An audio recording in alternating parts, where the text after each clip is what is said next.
झाडं होते, फुलं झाडं होते.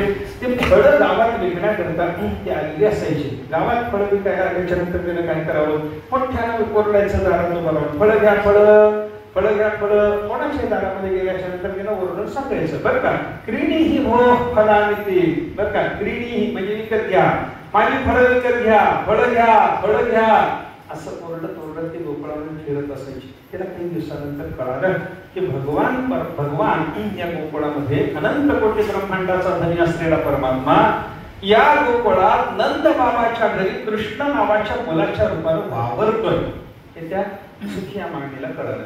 त्याला हे कळाल्याच्या नंतर त्यानं काय करावं, देवाचं दर्शन पाहिजे. देव आहे इथं म्हणल्याच्या नंतर कोणा भक्ताला देवाच्या दर्शनाची अपेक्षा निर्माण होणार की नाही, तशी त्या सुखिया मांडणीला देवाच्या दर्शनाची अपेक्षा निर्माण झाली. आता काय करा, देवाच्या दर्शनाची अपेक्षा झाल्याच्या नंतर देवाच्या मंदिराला जावं लागतं. इथं देव राहतात कुठं, नंद बाबाच्या घरी. पण नंद बाबाचं घर म्हणजे मंदिरच आहे ना, जिथं भगवान राहतो ते देवाचं घर म्हणजे मंदिर झालं ना. नंदाच्या घरी गेल्याशिवाय देवाचं दर्शन होणार नाही. म्हणून इथं काय करावं, फळं विकता विकता नंदाच्या घरासमोर यावं आणि तिथं उभं राहून मोठ्यानं ओरडावं, फळं घ्या, फळं. कोणी लेकरं आहेत का, मुलं आहेत का, घरात बाळा आहेत का, त्यांनी फळं घ्यावी, या या. काही नाही, रोज रोज जायचे, दारात उभी राहायची नंद बाबाच्या. बराच वेळपर्यंत आत पाहून पाहून पाहून देव येतात का याची प्रतीक्षा करत करत फळं घ्या, फळं म्हणायचे. काही उपयोग नाही. एका दिवशी काय झालं, त्या नंद बाबाच्या घरातून शांडिल्य ऋषी बाहेर पडताना या सुखिया मांडणीनं पाहिले. शांडिल्य नावाचे ऋषी ते नंद बाबाचे कुलगुरू आहेत. त्यांना पाहिलं. त्यांना पाहिल्यानंतर शांडिल्यांच्या दर्शनाकरता म्हणून ही सुखिया माळी समोर जाईल.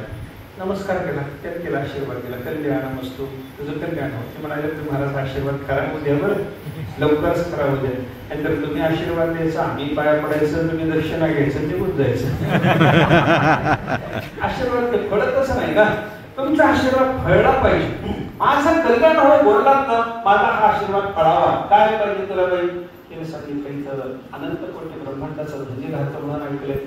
अगदी खरे पाहिजे. तुम्हाला माहितीये, माहितीये, आत्ताच जन्माला जरा तुमच्या चेहऱ्यावर आनंद दिसतो, त्याच्याच दर्शनाचा आनंद आहे, त्याच्याच दर्शनाचा आनंद आहे बाई. आणि एकादशी म्हणून त्याच्याच दर्शनाला आलो. बर, असं येतात तुम्ही अजून मदत होईल, येतो. बर, इथं ते राहतात, देव राहतात. मला दर्शन होईल, पण काय करावं लागेल, अहो मला रोज या दारात येते, रोज मोठमोठ्यानं फळं घ्या, फळं म्हणून ओरडते, पण एकही दिवस देवाचं दर्शन नाही. काय करू सांगा. त्याने सांगितलं, देवाच्या दर्शनाला साधना लागते. नुसतं ओरडण्यानं देवाचं दर्शन होत नाही. मोठ्याने ओरडला म्हणजे देवाचं दर्शन नसतं. देवाच्या दर्शनाकरता देवाचं नाव घ्यावं लागतं, भजन करावं लागतं, प्रेम करावं लागतं देवावर. काय करू सांगा, काय साधना केली म्हणजे मला देवाचं दर्शन होईल सांगा. त्या सुखिया मांडणीला विचारल्याबरोबर त्यांनी सांगितलं, एक काम कर म्हणे, चातुर्मास्य जवळ आलाय, म्हणजे ते आषाढाच्या अगोदरची गोष्ट बरं का. नाहीतर समजताना तर वेळ झाली का, श्रावण संपत अर्धा झाला, मागचा चातुर्मास्य झाला म्हणतात, तसं समजू नका. ते त्यांनी सांगितलं, आता आषाढ महिना आला, ते एकादशी पासून चातुर्मास्याला प्रारंभ असतो. एक काम करू, 4 महिने देवाची सेवा कर. काय सेवा करू, फळच विकायला यायचं, फळच विकायला यायचं.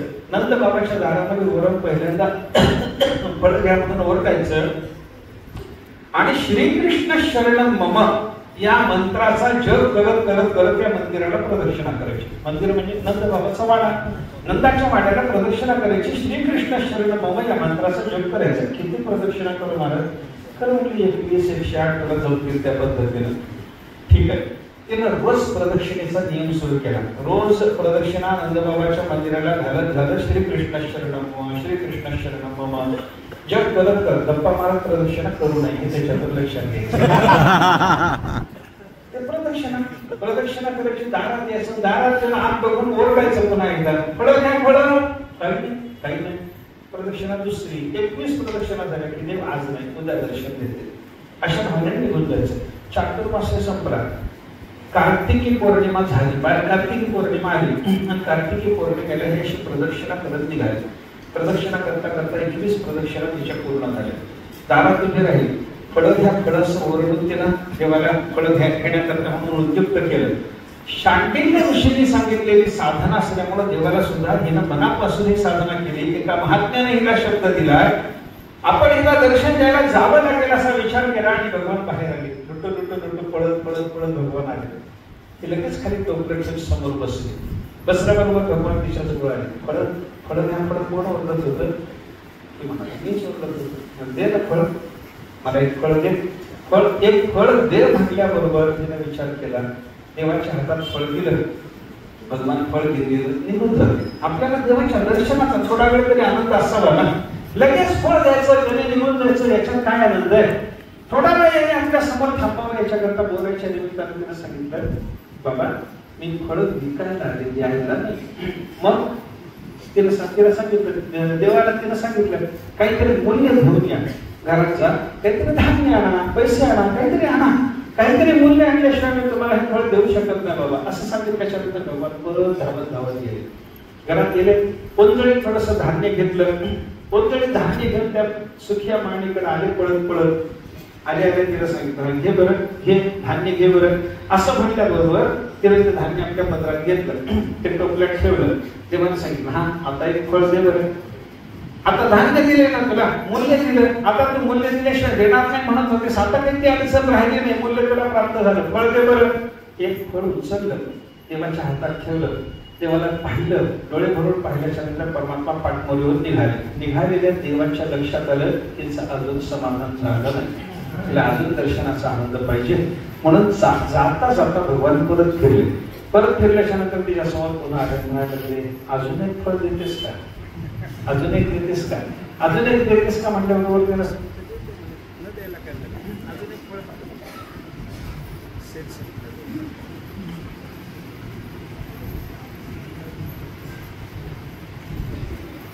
सुद्या माण्याचे फळ संपवते.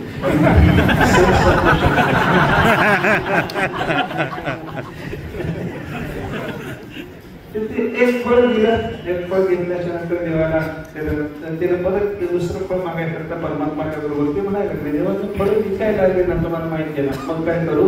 अजून थोडस धान्य घेऊन या. देव म्हणते, वेळी आहेस काय?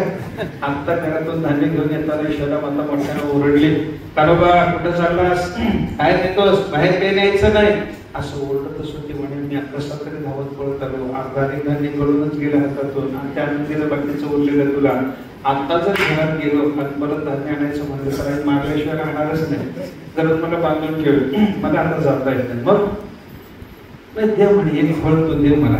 कशा करता तुम्हाला हे फळ कशा करता पाहिजे? देवाने सांगितलं, आम्ही दोघं भाऊ आहोत म्हणे, एकट्याने खायचं का? एक दिलं फळ मला एकट्याला होईल म्हणे, पण मी एकटा खात नाही ना, माझे मोठे दादा आहेत ना, दादाला दिल्याशिवाय खायचं नाही, म्हणून मी तुला म्हणतो अजून एक फळ दे. आता घरात जाऊन धान्य आणता येत नाही, कसं करतेस बघ. तिला सांगितलं, का ना देते म्हणे फळ तुम्हाला, पण एकदा माझ्या जवळ येऊन बसा की. तिला देवाला सांगितलं, मांडीवर बसा. देव तिच्या मांडीवर जाऊन बसले, तो त्याच्या बोलता फिरून गेले, तिच्या मांडीवर बसले. जवळ घेतलं, देवाला पुरवाळलं, ते लगेच उठले, समोर झाले पुन्हा. आता देवाला फळ, तिनं दुसरं फळ देवाच्या हातात दिलं. देवाने ती दोन फळं धरली, लुटत चालत निघाले. एवढ्यात देवाच्या लक्षात आलं, अजून हिचं समाधान नाही. पुन्हा तिच्याजवळ गेले, पण अजून एक देतेस का मांडी मला फळ?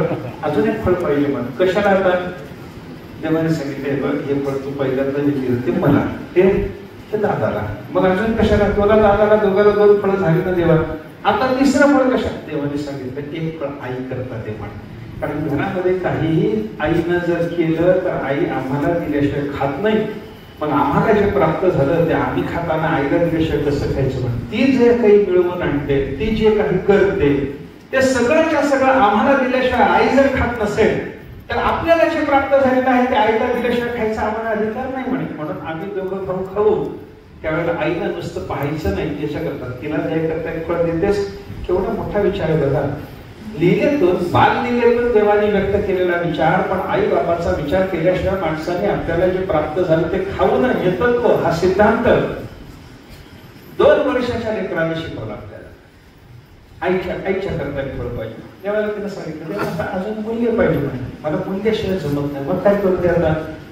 एक फळाचं मूल्य दिलं, दुसऱ्या फळाकरता मांडीवर बसलो, तिसऱ्या फळाकरता देवाने तिला सांगितलं देवाला, तेव्हा एक तुमचा मोका ठेवू द्या, मला तिसरं फळ दिलं. देवाला जवळ घेतलं, देवाचा एक मोका घेतला, तिसरं हा देवराचं तिसरं फळ. तेव्हा ते तिसरं फळ तिच्या हातातून काढून घेतलं. निघाले 3 फळाशे सावरत सावरत भगवान निघाले. एवढ्या देवाला लक्षात आलं अजूनही थोडं समाधान व्हायचं राहिले. परत गेले.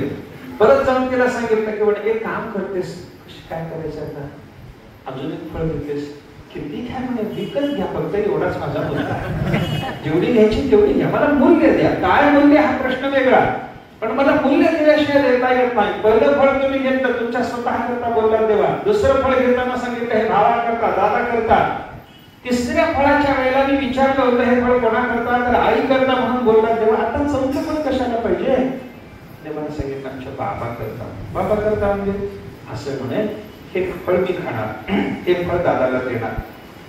आम्ही दोघं, आम्हाला आई जे काही घरात करते ते आम्हाला दिल्याशिवाय खात नसल्यामुळे आम्हाला जे मिळालं आईला दिल्याशिवाय खायचं नाही असा विचार करून मी तिसरं फळ घेतलं.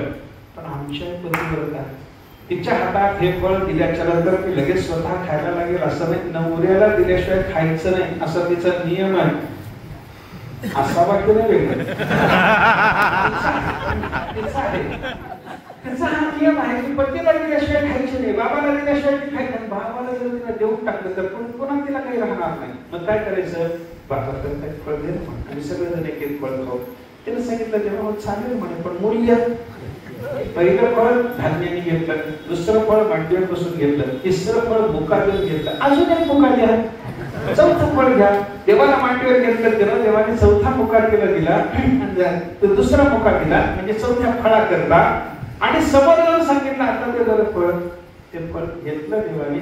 आणि देवाने विचार केला हिच्याकडून मी 4 फळ प्राप्त करून घेतले, त्याचा अर्थ धर्म अर्थ काम मोक्ष सगळं मला समर्पण केलं, आता हिला काही कमी न पडलं पाहिजे असा विचार करून तिच्या मनाचं पूर्ण समाधान करून ती फळ भगवान आत निघून गेले.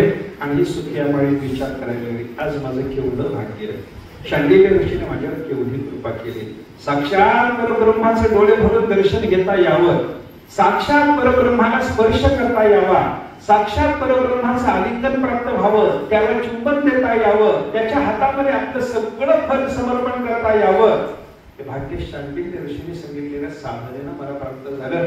आणि देवाची केवढी कृपा, सगळी फलं माझ्याजवळ परमात्मा घेऊन गेला.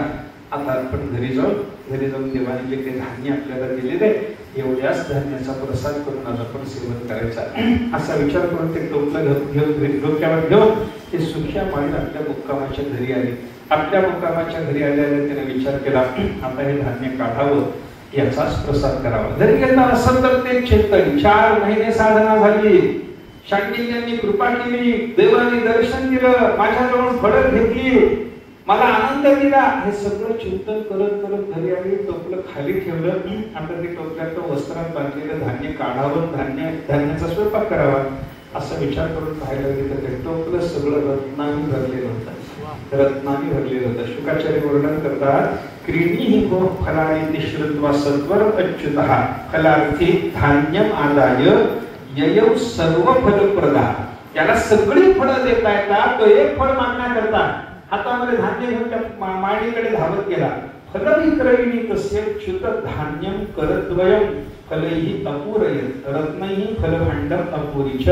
फलविक्रयीने काय केलं, च्युत धान्यम करद्वयम, देवाने मोजळीत आणलेलं धान्य ते गळूनच गेलेलं, अशी ती देवाची लहानशी ओंजळ त्याने फळांनी भरून टाकली. आणि देवाने हिची टोपली फलभांड जे होतं, फळाचं जे टोपलं होतं ते रत्नाने पूर्ण करून दिलं असं वर्णन शुकाचार्य करतात. भक्तांनी पुढे वर्णन केलं की घरी आली, टोपलं पाहिलं, टोपल्यामध्ये धान्य नसून रत्न आहे ते लक्षात आलं.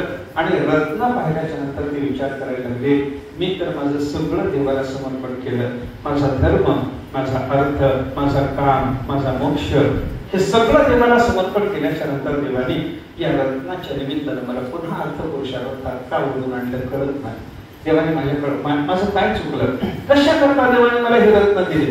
देवाने हे रत्न दिली तरी आपल्याला घ्यायची नाही, कारण आपण मोक्षापर्यंत सगळं त्याच्या चरणाला जर समर्पण केलेलं असेल तर मी आता अर्थात गुंतणार का, का केलं देवाने असं, असा विचार करता करता तिच्या लक्षात आलं म्हणे मी जरी अर्थात गुंतलेली नसले तरी माझ्याजवळ माळ्याचा धंदा करता करता अजूनही अर्थ आहे, माझी थोडीशी जमीन आहे, माझं थोडंसं घर आहे, हे सगळंच्या सगळं अर्थाचं चिंतन आहे आणि याच्यात मी गुंतून आहे हे करायचं देवाला सुचवायचं असेल असा विचार करून असलेलं थोडं शेत, असलेलं लहानसं मोठं घर हे सगळं तिनं विकलं म्हणे आणि त्याच्यातून सोनं विकत घेतलं आणि त्या सोन्यामध्ये देवाच्या या धान्याची झालेली रत्न हे सगळी रत्न जडवून त्या सोन्याचा एक मोहन करून भगवंताला तिने समर्पण केला आणि भगवंताला हे समर्पण करून सर्वस्वाचं समर्पण करून ते सगळ्या फळाचं समर्पण आज देवाला झालं या भावनेनं परमानंदामध्ये स्थिर झाले असं त्याचं चरित्र सांगितलं जातं. ही कोण आहे?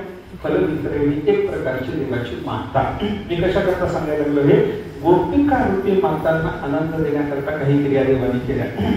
गोपिकांच्या करता फलविक्रयणी करता आनंद देण्यादायक क्रिया केल्या. त्याच्यानंतर रोहिणीचं चरित्र येतं. शुकाचार्यांनी क्रमानं सांगितलंय आणि गोड सांगितलंय. शुकाचार्य बोलायला लागले